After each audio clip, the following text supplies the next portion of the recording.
அவர்கள் எப்படியாப்பட்டவர்கள்? அவர்கள் தான் நிர்வகிக்க கூடியவங்க. பெண்களை நிர்வகிக்கக்கூடியவர்கள் யாரு? ஆண்கள் தான்.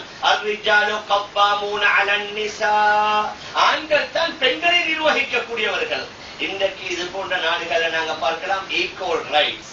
ஆணுக்கு இருக்கிற மாதிரி பெண்ணுக்கும் ரைட்ஸ் வேணும். ஆணுக்கு இருக்கிற மாதிரி பெண்ணும் அதிகாரம் செலுத்தணும். இது இஸ்லாத்தில் உள்ளதல்ல. ஆண்கள் தான் நிர்வாகம் செய்யறவங்க, ஆண்கள் தான் ஆட்சி செய்யறவங்க, ஆண்கள் தான் அதிகாரம் செய்யறவங்க. பெண்கள் ஆட்சி செய்யலா, பெண்கள் அதிகாரம் செலுத்தேலா. லை யஃப்லஹ கௌமுன் வல்லவ் அம்ரஹும் இம்ரஅத்துன். புகாரி ஷரீஃபுடைய ஹதீஸ். எந்த கூட்டம் அவர்களுடைய விடயங்களுக்கு பெண்களை பொறுப்பாக ஆக்குவாங்களோ அந்த கூட்டம் வெற்றி பெறவே பெறாது.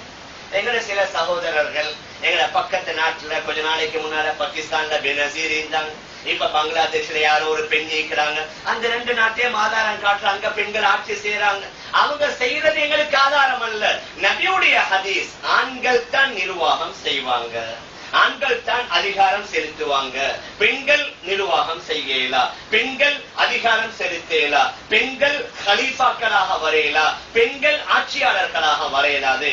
அல்லாஹ் சுப்ஹானஹு வ தஆலா குர்ஆன்ல கூறுகின்றான்.